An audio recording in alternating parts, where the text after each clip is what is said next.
فضیلتیں، برکتیں،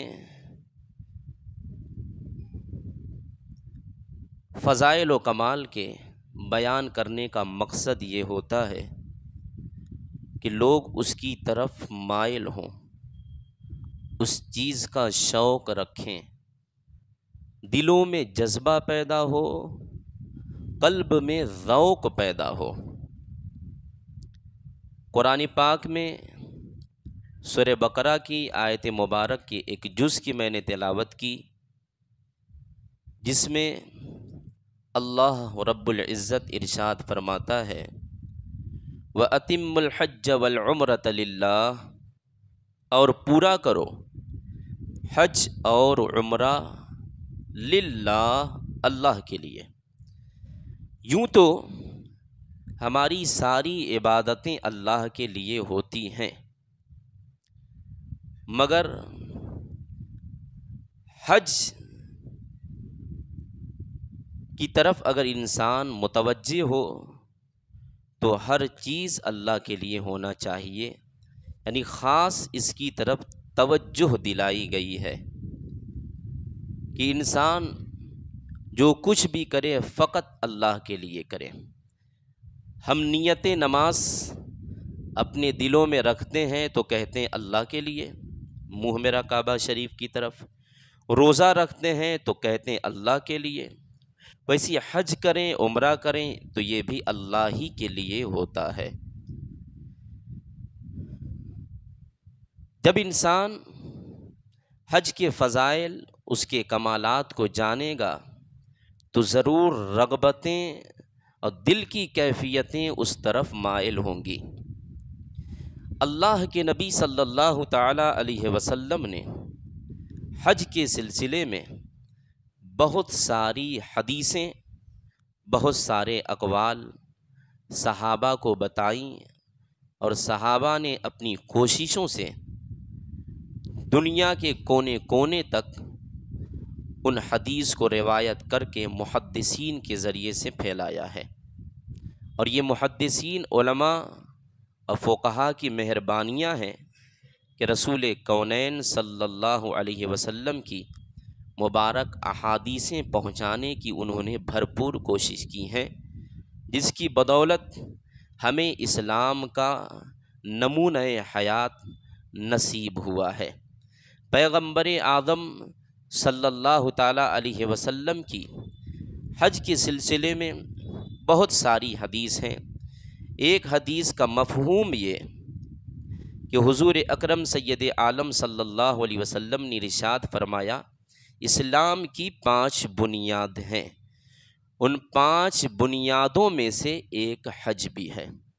اور یہی وجہ ہے کہ اسلام میں جو 4 عبادتیں ہیں، جو فرض عبادت ہے، جو بندوں پہ فرض کیے گئے ہیں، یعنی نماز، روزہ، زکوٰۃ اور حج، یہ اس کا 5واں رکن ہے ارکان اسلام کا۔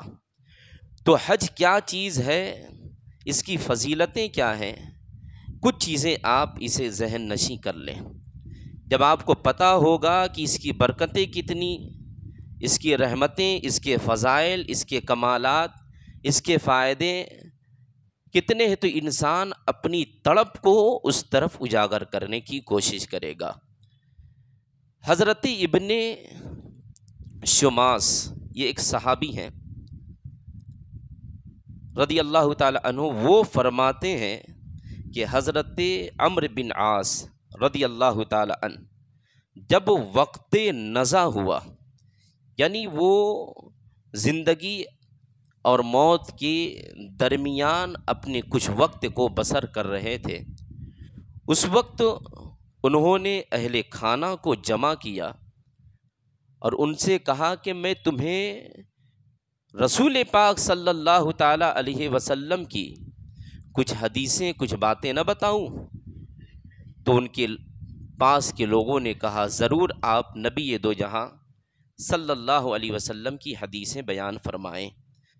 تو حضرت عمرو بن عاص رضی اللہ تعالیٰ عنہ نے فرمایا کہ رسول پاک صلی اللہ تعالیٰ علیہ وآلہ وسلم نے ارشاد فرمایا کہ بندہ جب حج کرتا ہے، حج کی سعادت اسے نصیب ہوتی ہے، اور جب وہ حج کرتا ہے تو میرے رسول پاک صلی اللہ علیہ وسلم ارشاد فرماتے ہیں، حج کرنے کے بعد جب وہ اپنے ملک، اپنے شہر، اپنی بستی میں واپس لوٹتا ہے تو وہ ایسے ہی گناہوں سے پاک و صاف ہو جاتا ہے جیسے کہ وہ آج اپنی ماں کے پیٹ سے باہر آیا ہے، یعنی آج وہ پیدا ہوا ہے۔ تو حج یہ گناہوں کو، خطاؤں کو، لغزشوں کو مٹا دیا کرتا ہے، اور جو اللہ کے نیک بندے ہوا کرتے ہیں وہ اپنی اولاد کو اچھی چیزوں کی نصیحت اور وصیت کیا کرتے ہیں۔ ہمارے یہاں بھی کوئی اگر زندگی اور موت کے درمیان اپنی اوقات کو بسر کر رہا ہوتا ہے تو کیفیت یوں ہوتی ہے کہ ایک بوڑھی عورت یا ایک بوڑھا آدمی اپنے اہل خانہ کو جب نصیحت اور وصیت کرتا ہے تو یہ کہتا ہے، فلاں جگہ میری زمین ہے وہ تم لے لینا، فلاں سونا ہے وہ تم لے لینا، یہ بالی فلاں بیٹی کو دے دینا۔ یعنی اس کی زندگی دنیا میں جو گزر رہی تھی مال و دولت کی چاہت میں گزر رہی تھی، تو اس کی جب موت کا وقت اس کا جب قریب آتا ہے تو وہ اسی کے فکر اور اسی کی جستجو میں لگا رہتا ہے۔ انسان جب اپنی زندگی کو دینی ماحول میں ڈھالے گا، عبادات و ریاضات میں ڈالے گا، تو اللہ رب العزت اس کے دل میں موت کے وقت بھی وہی باتیں داخل فرمائے گا جو دینی باتیں ہوں، اسلامی باتیں ہوں اور ایمانی باتیں ہوں۔ حضرت زعزعان یہ بھی اللہ کے نبی صلی اللہ علیہ وسلم کے صحابی ہیں، کتنا پیارا نام ہے۔ وہ فرماتے ہیں کہ حضرت عبداللہ ابن عباس رضی اللہ تعالی عنہ، حضرت عبداللہ ابن عباس یہ نبی پاک صلی اللہ علیہ وسلم کے چچا کے بیٹے ہیں، حضرت عباس کے۔ اس حساب سے آقا علیہ السلام کی یہ چچا زاد بھائی ہوئے، انہیں سید المفسرین کہا جاتا ہے۔ تمام تفسیر لکھنے والے سب سے بڑے مفسر کا نام حضرت عبداللہ ابن عباس ہے۔ بہت کم عمر ہی سے اللہ رب العزت نے انہیں اعلیٰ ذہن عطا فرمایا۔ قرآن پاک کی سب سے بڑی تفسیر انہوں نے لکھی ہے جو 400 صفحات پر مشتمل ہے۔ سارے صحابہ میں 12 سال کی عمر تھی، ان کو یہ ذہن اور یہ اعلیٰ دماغ کیسے نصیب ہوا؟ تو فرماتے ہیں کہ رسول پاک صلی اللہ علیہ وسلم جس مبارک برتن سے وضو فرمایا کرتے تھے، جب برتن سے وضو فرماتے اور پانی جب اس برتن کا ختم ہو جاتا، خالی ہو جاتا، حضرت عبداللہ ابن عباس اپنے ہاتھوں سے پانی سے وہ برتن بھر دیا کرتے تھے۔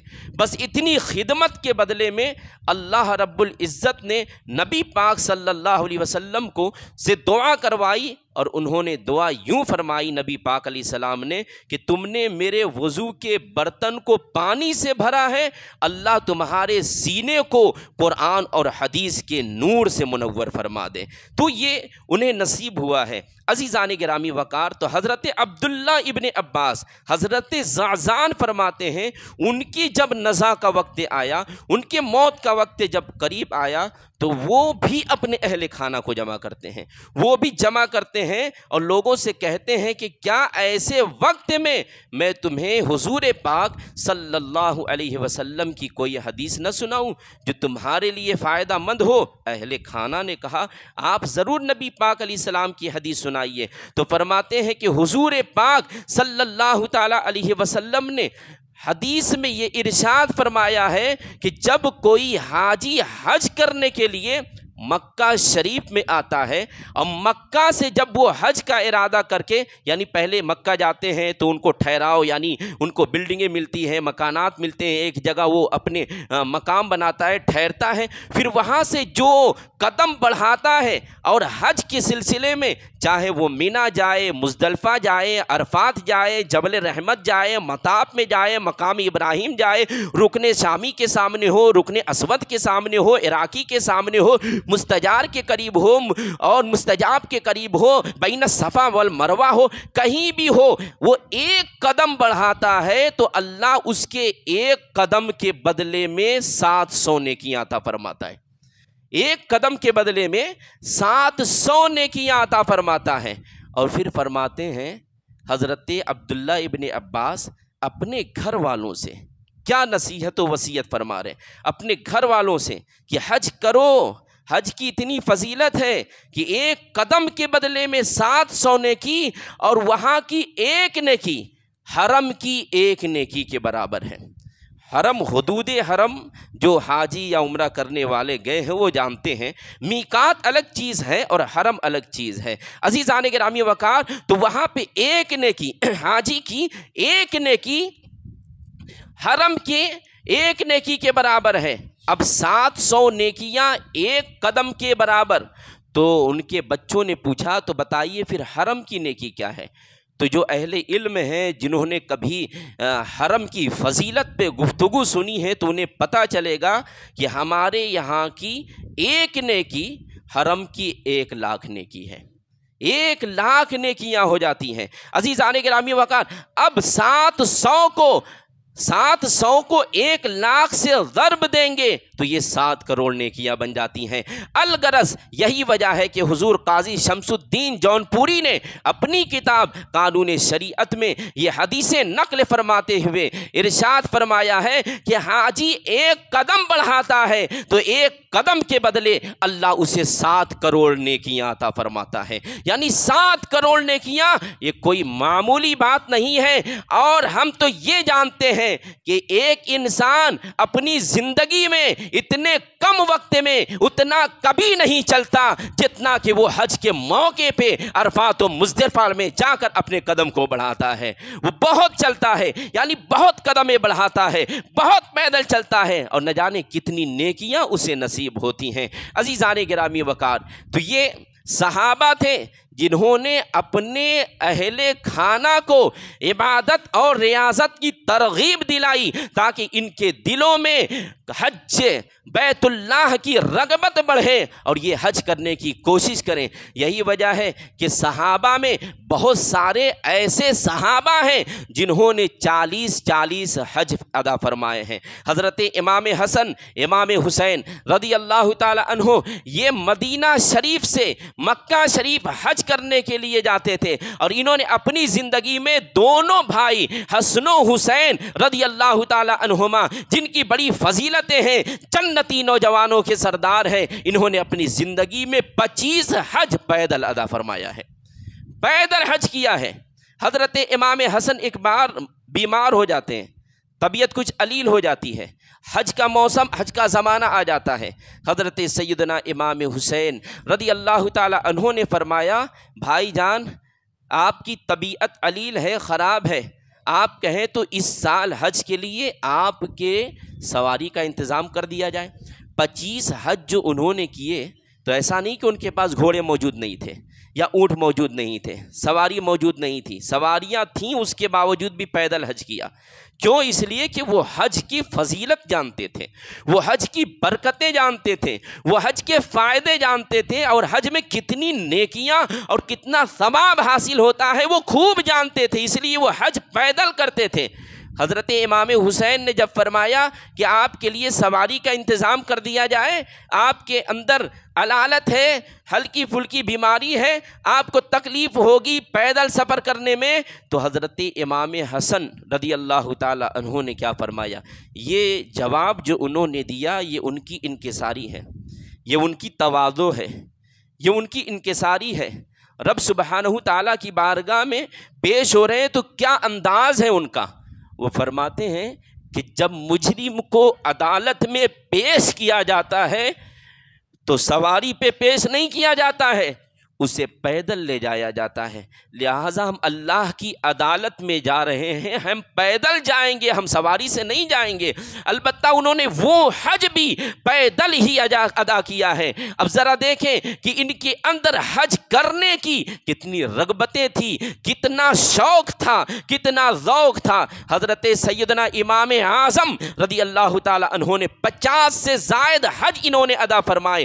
ایک حاجی جن کو حضرت فضیل بن عیاض رضی اللہ تعالی عنہ فرماتے ہیں کہ ایک حاجی ہر 2 قدم پہ 2 رکعت نماز پڑھتا تھا، اور پھر 2 قدم چلتا تھا، 2 رکعت نماز پڑھتا تھا۔ اس طریقے سے وہ مکہ کی طرف روانہ، کئی سال ہو گئے تھے، 10 سال کا زمانہ ہو گیا تھا، وہ اپنے یہاں سے نکلا لیکن حج کرنے کے لیے مکہ تک ابھی تک پہنچا بھی نہیں تھا۔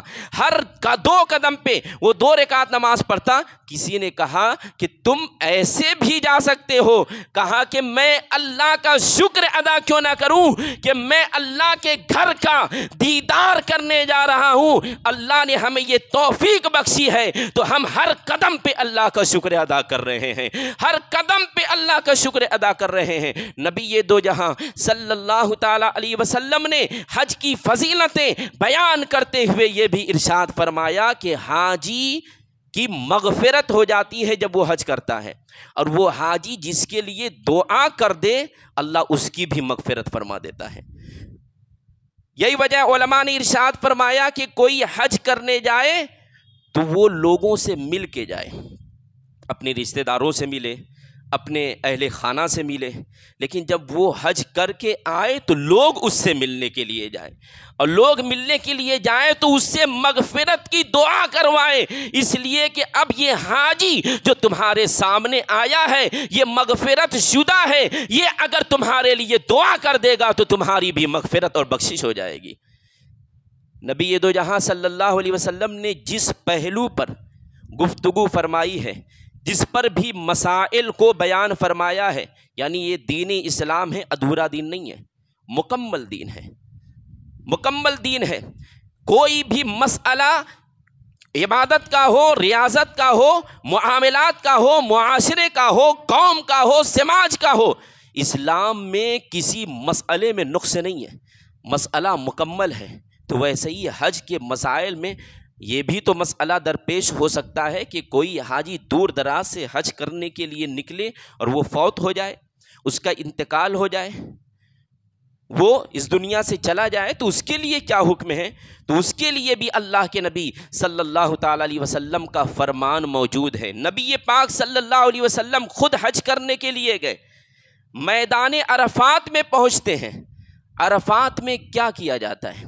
وہاں پہ وقوف کرتے ہیں، وہاں پہ ٹھہرنا ہوتا ہے، کھلے آسمان کے نیچے، ننگے سر، بدن پہ صرف 2 کپڑے ہوتے ہیں، اور یہ کپڑا ہمیں موت یاد دلاتی ہے کہ جب ہماری موت بھی ہوتی ہے تو ہمیں یہی کپڑا دیا جاتا ہے۔ اس طریقے کے کفن، تو حج بہت ساری چیزیں ہمیں یاد دلاتی ہے۔ حج میں اگر بظاہر دیکھا جائے تو دنیاوی نفع موجود نہیں ہے، انسان چلتا ہے، دھوپ کو برداشت کرتا ہے، پیاس کو برداشت کرتا ہے، ننگے پاؤں کبھی چلتا ہے، کہیں تپش ہے، کہیں گرمی ہے، کہیں ہولناکیاں ہیں، اس طریقے سے انسان سفر کرتا ہے، سفر کی صعوبتیں برداشت کر کر میدان عرفات میں جمع ہوتا ہے۔ سارے کے سارے حاجی اس مقام عرفات میں جمع ہوتے جہاں سے جبل رحمت دکھائی دیتا، حضرت آدم علیہ السلام وہاں پہ حضرت حوا سے جن کی ملاقات ہوئی ہے، میدان عرفات میں اللہ کے نبی صلی اللہ تعالی علیہ وسلم بھی موجود ہیں، حج کرنے گئے صحابہ بھی موجود ہیں۔ ایک شخص گھوڑے سے گرتا ہے اور اس کے اوپر گھوڑا چل جاتا ہے، سواری چل جاتی ہے، وہ فوت ہو جاتا ہے۔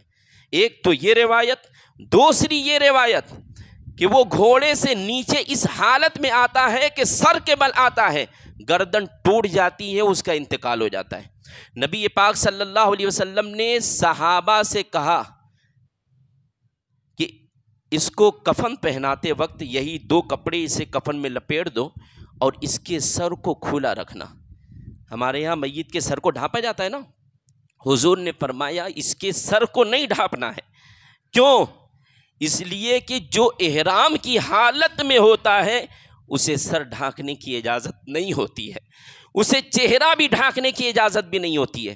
اگر عورت بھی ہے، احرام کی حالت میں ہے، چاہے عمرہ کا احرام ہو یا حج کا احرام ہو، چہرہ نہیں چھپا سکتی ہے، چہرہ نہیں چھپا سکتی ہے۔ ہاں اگر کسی سے چہرہ چھپانا ہو تو جیسے کوئی دبتی ہے اس طریقے سے آڑ بنا سکتی ہے، لیکن اپنے چہرے پہ کوئی چیز رکھ نہیں سکتی، کپڑے بھی نہیں رکھ سکتی، چہرہ نہیں چھپا سکتی۔ عورت سر تو چھپا سکتی، بال کو تو چھپانا ہے کیونکہ وہ ستر میں شامل ہے، لیکن چہرہ اسے بھی چھپانے کی اجازت نہیں ہے۔ لیکن مرد کو چہرہ بھی نہیں چھپانا ہے، اور ساتھ میں سر کو بھی خالی رکھنا ہے۔ عرفات کے میدان میں جب حاجیوں کا سمندر نظر آتا ہے تو سب کے سر خالی ہوتے ہیں اور سر ننگے ہوتے ہیں، یعنی سر پہ کپڑا موجود نہیں ہوتا۔ نبی پاک علیہ السلام نے یہی حکم دیا اور کہا کہ اسے عطر نہ لگایا جائے، اسے خوشبو نہ لگائی جائے۔ صحابہ نے پوچھا خوشبو نہ لگائی جائے؟ اگر میت ہو، میت کو خوشبو لگا لے، کوئی دقت نہیں ہے۔ ہمارے یہاں کیوڑا بھی ڈالتے ہیں اور بھی بہت ساری چیزیں ڈالتے ہیں، دھواں مارتے ہیں، کافور بھی ڈالتے ہیں۔ کہا کہ خوشبو نہ لگائی جائے اس لیے کہ یہ احرام کی حالت میں ہے، اور احرام کی حالت میں خوشبو لگانا جائز نہیں ہے۔ حضور پاک صلی اللہ علیہ وسلم نے صحابہ سے پوچھا یا رسول اللہ یہ تو فوت ہو چکا ہے۔ نبی پاک علیہ الصلوۃ والتسلیم نے ارشاد فرمایا جب قیامت آئے گی اور بعد قیامت اللہ رب العزت میدان محشر کے لیے جب سب کو دوبارہ اٹھائے گا تو یہ شخص اس حالت میں اٹھے گا کہ اس کے زبان پر یہ کلمات جاری ہوں گے، لبیک اللہم لبیک لبیک لا شریک لک لبیک ان الحمد والنعمت لک والملک لا شریک لک۔ کہنے کا مطلب یہ ہے کہ جو جس حالت میں وفات کرتا ہے اللہ اسی حالت میں دوبارہ اسے اٹھائے گا۔ اور پھر نبی پاک علیہ الصلوۃ والتسلیم نے فرمایا یہ حج کے لیے نکلا اور اس نے حج کو مکمل نہیں کیا اور حج کی راہ میں آیا، یہ فوت ہو گیا، اللہ رب العزت اسے بار بار حج کا ثواب دیتا رہے گا اور قیامت تک اس کے لیے حج کا ثواب لکھا جاتا رہے گا۔ جیسے کہ آپ اگر محرم کی گفتگو سماعت فرماتے ہوں گے تو آپ یہ بھی سنتے ہوں گے کہ حسین ابن علی جب سجدے کی حالت میں شہید کیے گئے تو وہ اب بھی سجدے کی حالت میں ہیں، کل جب وہ اٹھیں گے سجدے ہی کی حالت میں اٹھیں گے۔ ویسے ہی انسان جس کام میں مشغول ہو کر کے اس دنیا میں جاتا ہے ویسے ہی وہ میدان محشر میں حشر کے دن ویسے ہی اٹھے گا۔ نبی دو جہاں صلی اللہ علیہ وسلم نے ارشاد فرمایا کہ حاجی جب حج کے ارادے سے اپنے گھر سے نکلا اور راستے میں فوت ہو گیا تو قیامت تک اس کے لیے حج کرنے کا ثواب لکھا جاتا رہے گا۔ اور ایسے ہی کوئی عمرہ کرنے والا نکلا اور وہ فوت ہو گیا، قیامت تک اس کے لیے اس عبادت کا ثواب لکھا جاتا رہے گا۔ کوئی جہاد کے لیے نکلا اور راستے میں فوت ہو گیا، قیامت تک اس کے لیے غازی کا ثواب لکھا جاتا رہے گا۔ جہاد مردوں پر ہے، عورتوں پر نہیں ہے۔ لیکن ہاں اس وقت کی بہادر خواتین جن کے اندر جہاد کا جذبہ تھا، دشمنوں سے لڑنے کا جذبہ تھا اور ان تک پیغام اسلام پہنچانے کا جذبہ تھا، لیکن عورتوں کو جہاد لڑنے کی اجازت نہیں ہے۔ وہ جہاد میں جاتی ہیں تو مجاہدوں کی مدد کرنے کے لیے، ان کا کھانا بنانے کے لیے، ان کی خدمت کرنے کے لیے، لڑنے کے لیے نہیں۔ اور یہی وجہ ہے کہ اللہ کے نبی صلی اللہ علیہ وسلم نے نہ عورتوں کو لڑنے کے لیے کہا اور مجاہدین کو عورتوں سے لڑنے سے منع بھی فرمایا کہ اگر جنگ میں گئے تو عورتوں کو نہیں مارنا ہے۔ عورتیں آئیں انہیں قیدی بنایا جا سکتا ہے لیکن مارا نہیں جا سکتا ہے۔ جہاد مردوں سے کی جاتی ہے، لیکن اگر جہاد کی اجازت انہیں نہیں تو پھر انہیں جہاد کا ثواب نہیں مل پائے گا۔ جیسے مرد لوگ مسجد میں آئیں، مسجد میں بیٹھیں، مسجد میں بیٹھنے کا ثواب اعتکاف کر لیے تو اعتکاف کا ثواب آپ حاصل کر لیں گے، ہم حاصل کر لیں گے، ہماری مائیں اور بہنیں کیسے حاصل کر سکتی؟ آسان سی بات ہے، یہ مسجد ہمارے لیے ہے، اگر مرد یہاں آئے تو اسے مسجد میں آنے کا ثواب، اگر خواتین اپنے گھر کو مسجد بنا کر وہیں پہ نماز پڑھیں اللہ رب العزت انہیں بھی مسجد میں آنے کا ثواب عطا فرمائے گا۔ اور ویسے ہی اگر عورتیں جہاد نہیں کر سکتی تو نبی پاک صلی اللہ علیہ وسلم نے ارشاد فرمایا حج کمزوروں اور عورتوں کے لیے جہاد ہے۔ کوئی کمزور انسان ہے وہ حج نہیں کر سکتا نا، نہیں جا سکتا ہے، حج میں بڑی مشکلات ہیں۔ اب لوگوں نے کہا ہے کہ حج بوڑھوں کا نہیں ہے، جوانوں کا ہے، ایسی تو کوئی بات نہیں۔ انسان جب بوڑھا بھی ہو اور حج کرنے جائے تو اس کے اندر وہ قابلیت، وہ صلاحیت پیدا ہو جاتی ہے۔ من جانب اللہ اس کی غیبی مدد ہوا کرتی ہے۔ جب میں عمرہ کرنے کے لیے گیا تھا تو میں نے ایک نوجوان کو دیکھا، نوجوان کیسا تھا؟ پھر بھی اس کی عمر 45 سال سے کم نہیں تھی، اس کے بھی داڑھی اور سر کے بال پکے تھے آدھے سے زائد، لیکن اس کے کاندھے پر اس کے باپ کا جسم موجود تھا، یعنی وہ اپنے باپ کو، اپنے والد کو، اگر وہ والد ہی ہوں گے، بڑے ضعیف تھے، 85-90 سال سے کم عمر ان کی نہیں لگ رہی تھی، اس نے طواف کرایا، اپنے والد کو اپنے پشت پر سوار کر کے اس نے طواف کیا، جبکہ طواف خود اکیلے کرنا خود یہ ایک دشوار کن کام ہے، بھیڑ زبردست ہوا کرتی ہے، اور پھر اس میں طواف کرنا، اور پیٹھ پر لاد کے کوئی اپنے بچے کو کاندھے پہ رکھا ہے، کوئی گود میں اپنے بچے کو رکھا ہے، اس طریقے سے طواف کر رہے، تو اس کی ایک یہ جستجو تھی، ایک جذبہ تھا، والد کو اس نے عمرہ کرایا، طواف کرایا، تو اس کا ایک جذبہ تھا۔ عزیزان گرامی وقار، تو طواف انسان جب کرتا ہے، طواف کے بعد نماز پڑھتا ہے، ہم اور آپ ہمیشہ یہی نیت کرتے منہ میرا کعبہ شریف کی طرف، منہ میرا کعبہ شریف کی طرف، لیکن جب آپ اس وقت نماز پڑھیں کہ حقیقتاً کعبہ آپ کے سامنے دکھائی دے رہا ہو، تو اس وقت کی کیفیت کچھ الگ ہی ہوا کرتی ہے۔ آپ ہمیشہ یہ کہتے رہے منہ میرا کعبہ شریف کی طرف، آپ مطاف میں پہنچ کر، مطاف اسے کہتے ہیں جہاں پہ طواف کیا جاتا ہے، طواف کرنے کی جگہ کو مطاف کہا جاتا ہے، مطاف چاروں طرف سے لوگ وہاں منہ کر کے کعبہ شریف کی طرف نماز پڑھتے ہیں۔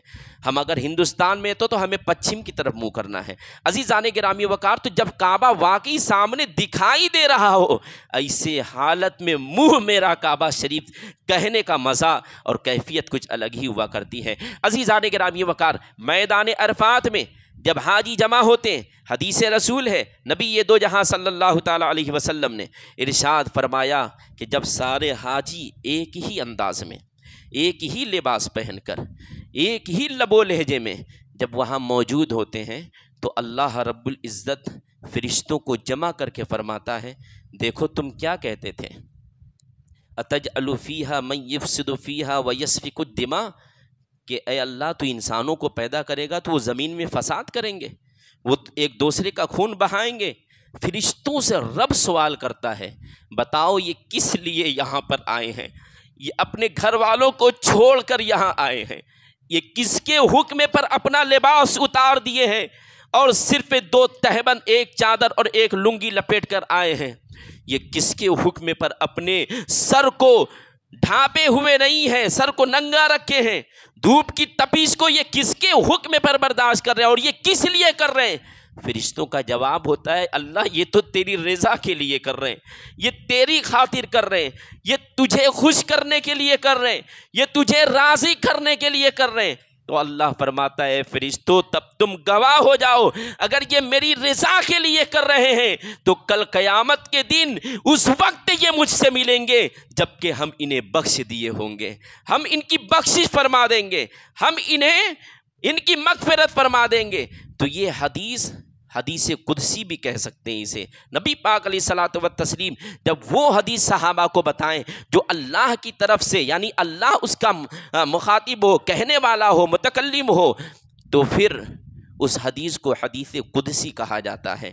عزیزان گرامی وقار، تو ان ساری باتوں سے یہ پتہ چلا حاجی کا ایک بہت بڑا مقام ہوتا ہے، بڑی قدر ہوتی ہے۔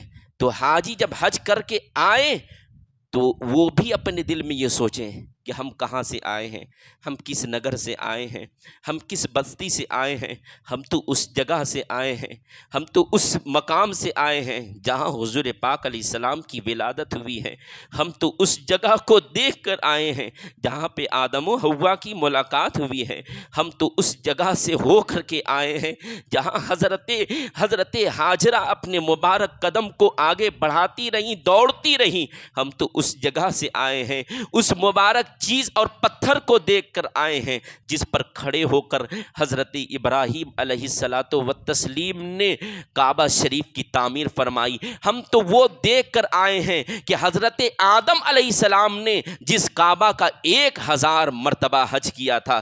عزیزان گرامی وقار، تو یہ نظریں ہوں گی، یہ کیفیتیں ہوں گی، تو پھر اللہ رب العزت ان مبارک زیارات کے صدقے میں اس کی نظروں کو، اس کے ہاتھوں کو، اس کے دلوں کو، اس کے پاؤں کو گناہوں سے دور رکھے گا۔ عزیزان گرامی وقار، اگر انسان صاحب نصاب ہے، وقت اتنا نہیں کہ میں کچھ اور اس پر گفتگو کروں، جس طریقے سے نماز فرض ہے فردن فردن، زکوٰۃ فرض ہے فردن فردن، ویسے ہی حج بھی فردن فرض ہے کہ اگر واقعی کوئی صاحب نصاب ہو جاتا ہے وہ حج کر سکتا ہے۔ حج کی 8 شرائط ہے، وقت اتنا نہیں کہ میں سب بتا سکوں، ان 8 شرائط میں سے کچھ یہ ہیں، یعنی وقت ہو جانا، سفر کا خرچ اس کے پاس موجود ہونا اور جانے کی طاقت رکھنا، اتنی چیزیں ہوں تو انسان حج کرے، اس پر حج فرض ہو جائے گا، اور اگر نہیں کرتا ہے تو وہ گنہگار ہے۔ عزیزان گرامی وقار، اگر کسی کے پاس اس دور میں 5 لاکھ روپیہ یا 5 لاکھ روپے کے برابر سونا چاندی یا 5 لاکھ روپے کے برابر مال تجارت ہے تو حج اس پر فرض ہو جائے گا، اس لیے کہ وہ 4.5 لاکھ سے کم ہی میں حج کرتے جا بھی سکتا ہے، آ بھی سکتا ہے۔ اگر موٹی موٹی رقم 5 لاکھ مان لیے جائے یا 6 لاکھ بھی مان لیے جائے تو اس پر حج فرض ہو جائے گا۔ اور اگر آپ تلاشی لیں گے تو ضرور ہمارے اندر وہ ایسے افراد ملیں گے جن کے پاس 6 لاکھ روپے ہوں گے، وہ مالک ہوگا اس چیز کا، اس کے اوپر حج فرض ہو جائے گا۔ حج کرنے کے لیے جائے، اب حج کے لیے بہانہ نہیں بنا سکتا کہ ابھی بٹیا کی شادی کرنی ہے، ابھی مجھ کو زمین خریدنی ہے، ابھی مکان بنوانا ہے، ابھی فلاں جائیداد کا کام باقی ہے، ابھی بٹوارے کا کام باقی ہے، کوئی بہانہ نہیں چلے گا۔ اگر حج فرض ہے تو حج کرنا پڑے گا، اور اگر فرض نہیں، اگر یعنی کہ 5 لاکھ سے کم کی رقم ہے یا پھر جتنے میں ہے، یہ ریٹ گھٹتا بڑھتا رہتا ہے، اگر میں نے 5 لاکھ کہہ دیا تو اسے عین نہ سمجھے، کم اور بڑھتی بھی ہو سکتا ہے، تو اگر پہلے ہی سے انسان ادھر ادھر لگا کے ختم کر دیا، بزنس میں لگایا، اب اس کے پاس وہ مالک نہیں اس چیزوں کی، تب اس کے اوپر حج فرض نہیں ہے۔ لیکن حج فرض ہونے کے بعد اتنا وقت ہو کہ وہ حج کرنے جا بھی سکتا ہے، وہاں سے آ بھی سکتا ہے، تو پھر اس کے اوپر حج فرض ہو جاتا ہے۔ وقت، ہر چیز کے ایک وقت نہیں، جیسے ابھی جمعہ کا وقت ہے تو آپ عصر کی نماز نہیں پڑھ سکتے، فجر کی بھی نہیں پڑھ سکتے، عصر کی پڑھیں گے تو ہوگی نہیں، پھر سے پڑھنی پڑے گی، اگر فجر کی پڑھیں گے تو ہو جائے گی، وہ قضا کے زمرے میں جائے گی۔ ایسی حج کا وقت ہوتا ہے۔ حج کا وقت ہے کہ اتنے دن پہلے آپ اتنے پوزیشن پہ آئیں، یعنی پیسہ آ جائے۔ اب اس ڈیٹ میں اگر کسی کے پاس 10 لاکھ روپیہ بھی ہو تو اس کے اوپر حج فرض نہیں ہوگا۔ آج اگر کسی کے پاس 10 لاکھ روپیہ بھی ہو تو حج فرض نہیں ہوگا، کیوں؟ اس نے وقت نہیں پایا۔ وقت پانے کا کیا مطلب؟ کہ وہ حج کا فارم نہیں بھر سکتا، اب وہ حج اپلائی نہیں کر سکتا، اب وہ حج کے لیے جا نہیں سکتا۔ بہت مشکل مرحلہ ہے، بہت ساری لیکن ہاں شب برات سے پہلے اتنے روپے کا مالک تھا تو وہ یہ کر سکتا تھا، حج کا فارم بھر سکتا تھا، وہ یہ سارے کام کو انجام دے سکتا تھا۔ تو جیسے ہی حج فرض ہو تو حج ہی کرنا اس کے اوپر واجب ہے۔ ہاں وہ جانے کی طاقت نہیں رکھ سکتا تو وہ معذور ہے، معذور کے لیے کوئی دوسرا راستہ بھی انسان نکال سکتا ہے، جنہیں حج بدل کہا جا سکتا ہے۔ اس گفتگو پہ انشاءاللہ کبھی اور گفتگو کریں گے۔ وما علینا الا البلاغ المبین۔ السلام علیکم۔ استغفر اللہ العظیم، استغفر اللہ رب البرایا ونستغفر اللہ من الخطایا۔